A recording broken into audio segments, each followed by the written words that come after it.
Hello, I greet all of you from Accra, Ghana. I'm Dr. Thomas Boabin. I teach at the University of Ghana Business School.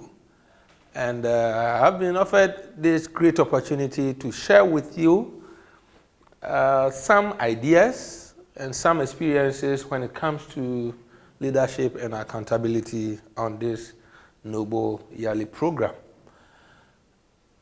This is a very important topic, and in order to help us to adequately discuss it, it has been divided into 3 modules. And this is the second of the 3, which I have titled Leading Others. Leading Others. When you talk about leadership, it is about 2 things: leading yourself and leading others. And so the entire program, we have the module 1, that is leading yourself, leading myself. And then the second one is where we are going to focus on leading others and how culture affects leadership will come after that. So when we talk about leading others, what are we trying to achieve? What are we looking for to say you leading others? We are just talking about positioning ourselves in such a way that we will be able to influence others to join us to achieve defined targets, goals, objectives, vision. And so this time, the focus and the attention is going to be on how to get them along, how to get others out. It doesn't matter where we are. It could be at any level. Human beings, by nature, we are unique. We have different preferences. We have our own priorities. So for you to come and tell me that, kindly leave your preferences and follow me because my preferences are superior and more important, is a lot of work. And that is what we are talking about today. And this must be done and must be done properly. Otherwise, you will get people with you, but they won't be with you. Physically, they are there, but emotionally, they are not with you. How do we ensure that we get people along? Leading others. At the end of the day, we hope that we will all live here with certain specific results, positive. 1, how do people get opportunity to influence others? And I call that sources of power. And then, what are the specific strategies, if you have the power, that you can use to influence others? And how do you use this to achieve reforms, to introduce changes? It is not always the leaders who influence the subordinates. It is very common, and we are going to look at scenarios where subordinates also get opportunity to influence leaders. How can a subordinate do that? Because I'm sure all of you are not the topmost leader in the organization. We are all in the middle. There are others at the top. So as we try to influence those below us, we also need the tools to be able to influence those on top of us. And these are the things that hopefully, at the end of the day, we are all going to share and go home with the capacity to do. I want us to understand the concept of power. It is very important. When we talk about power, we are talking about the ability to make things happen. The ability to make people do things they will not do on their own. That is power. And we have 2 types of power. We can just talk about 2 types, which is not very important to us. 1, I will call the illegal power. Illegal. So all of us here, if we are to be gathered in a room, a man can just force the door, enter, pulls a gun or something and ask everyone, bring your computer. And I'm sure all of us will oblige. I will be the first because life is good to experience. And then this man will pick it and go away. The man has exercised power. He has been able to force us to do something that there was no way we were going to do it. And in the second scenario, we could have someone entering. We are there, and the person comes to explain things to us, appeal to us, tell us how some people urgently need computers, which is life and death. And all of us, as human beings, thinking that even if we leave it for this man to go and solve those problems, we'll be able to replace them, agreeing and collecting our pieces and giving to this man to go away. In both cases, we will have lost our computers. But the first man, if we are to get the opportunity, I'm sure all of us will report for the security to arrest him. But the second one, we will not. Even if we meet him and we have some more computers, I'm sure we will add more. Both have exercised power, but one is legal and then the other is illegal. The legal one is what we describe as authority. And so authority is the legitimate use of power. And so what we are talking about here is that legitimate use of power, not the illegitimate one. And so we're talking about the ability to cause or prevent an action. You can stop it and you can make it happen. And you can't have power unless there are three critical things. And these are the leader, the followers. If you are alone, what are you going to do? There cannot be power.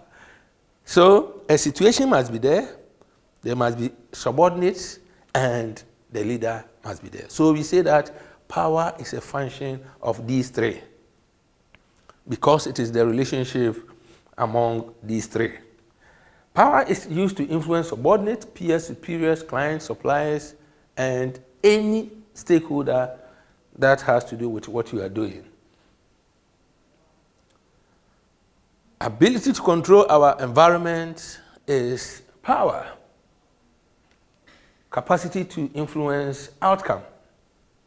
So when we talk about power, more or less we are talking about influence. Because, in fact, some argue that power is a function of influence. When we talk about influence, we are talking about ability to win people, to make people cooperate when they don't want to.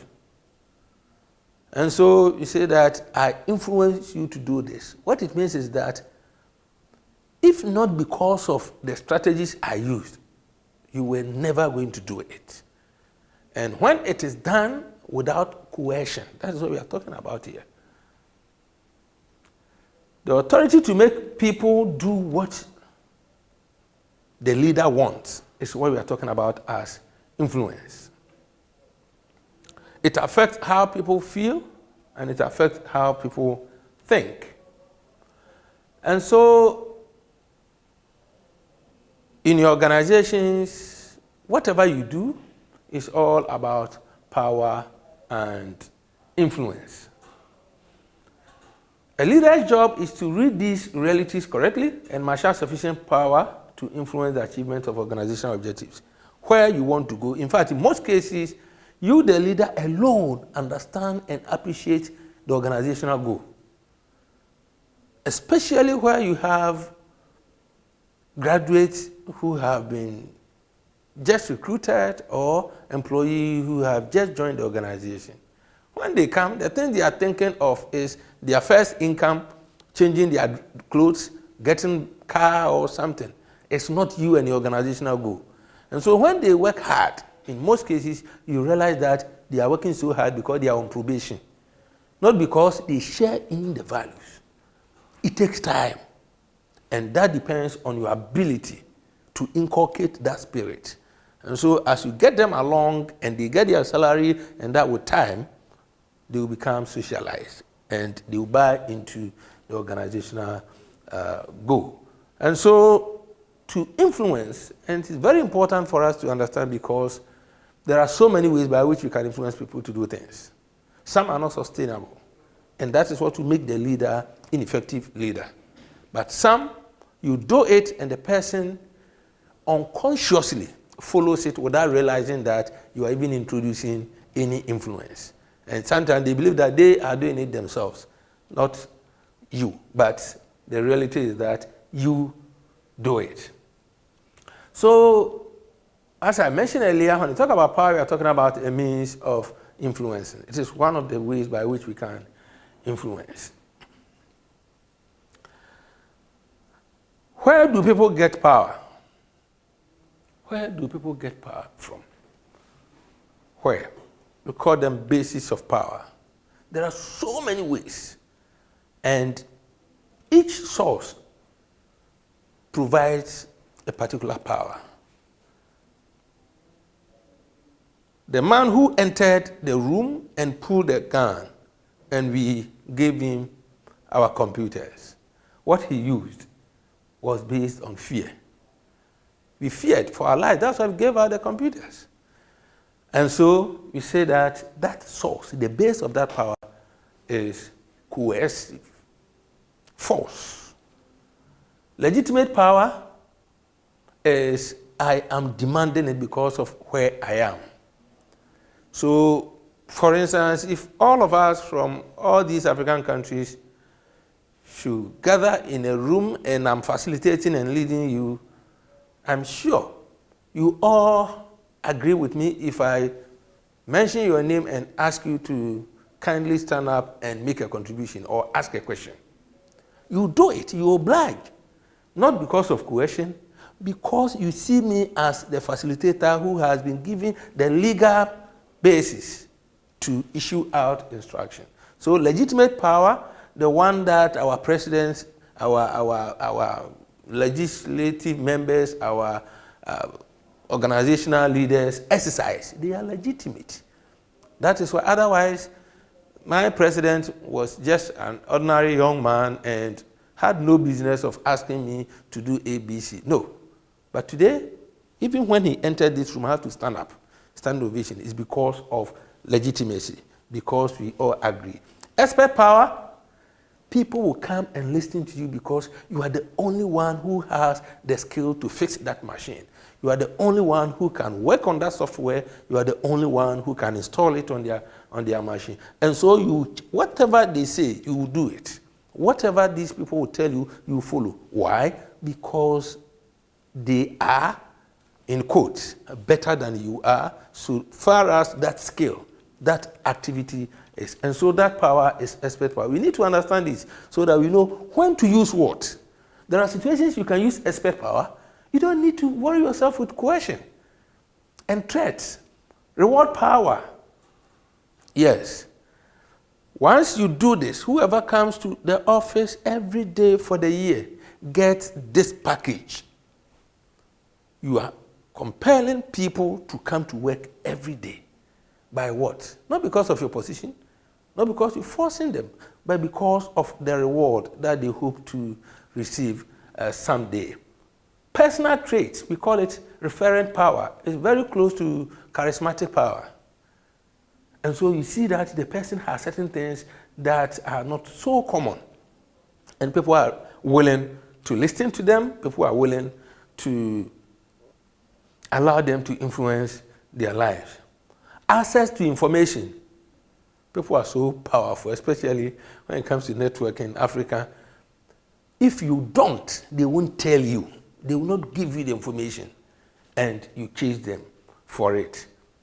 Connection, I'm talking about networking. I don't know what you have in your countries, but in Ghana, it's very common that if I am looking for a passport, for instance, if I want the town and country planning people to approve my building plan for me, it has become so common that before I even go to the office, I will ask my colleagues, shall I have to go to some country planning? Do you know someone there? That is it. And so we try to use the connection. If I know that my colleague should know someone there, my colleague will link me to that person, and then I go there. And so that my colleague becomes so important. Sometimes you have to drive to their residential areas to get the information so that when you go there, you don't join the queue for that long. And the ability to alter the job specifications of your subordinates. We call it ecological power. And so it is very important for us to understand that the things that we do that make people accept us and be willing to follow the instructions have basis. If you lose the base, if you are an expert, that is why everyone is coming to you and they realize that now the expertise is no more, and I can assure you the respect will go down and they won't come to you. They'll go to other places. That is why we all change our mechanics from time to time, because the reason why we go there, we don't see them.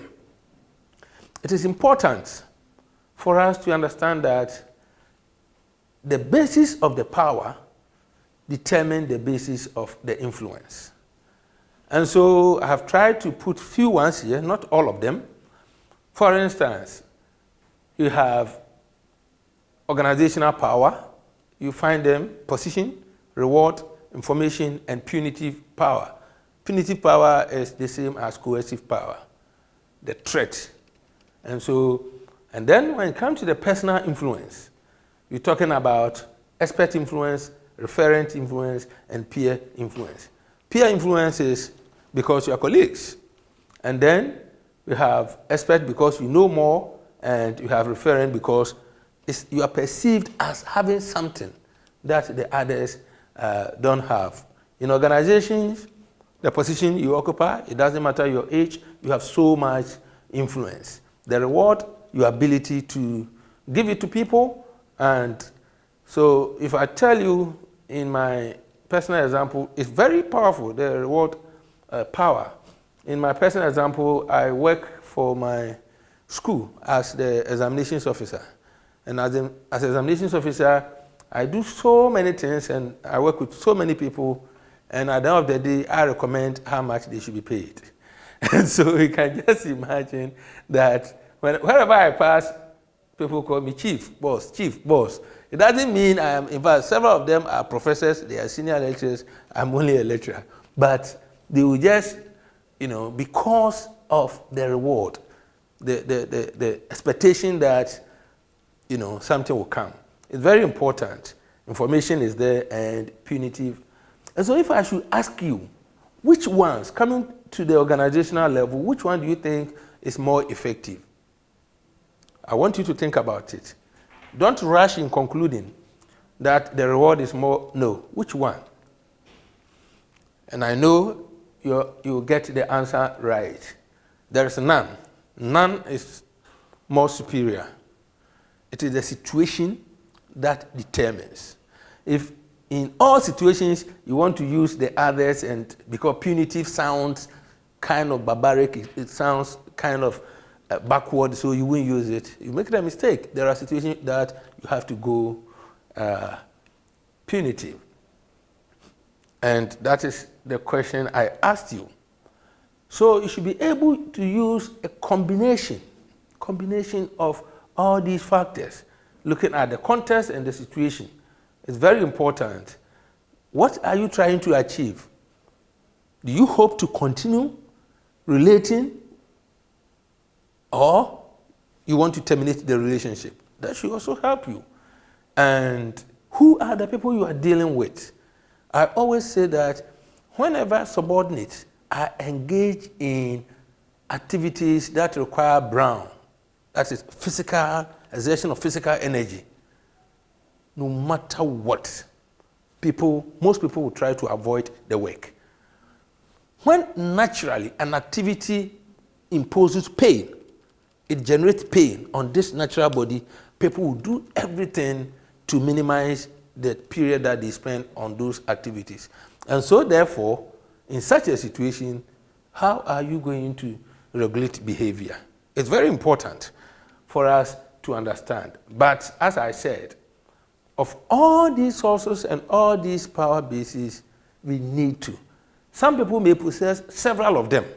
Several. You are expert, you are the topmost leader in the organization, and then you can also use the cohesive one, and you have a lot of information that the people will need, and then the networking, they can use you to network. You have all this. So which one to use at a time is very critical.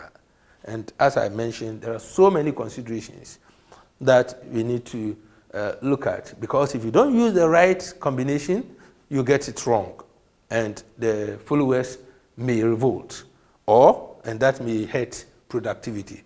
And so it is very important for us to understand that leaders need to be very careful. We need to be very knowledgeable. That is why I said earlier on that we need to monitor, you need to scan, use your SWOT.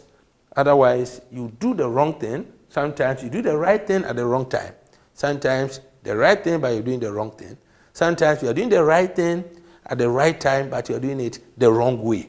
And you need to combine all this because we are interested in influencing behaviors.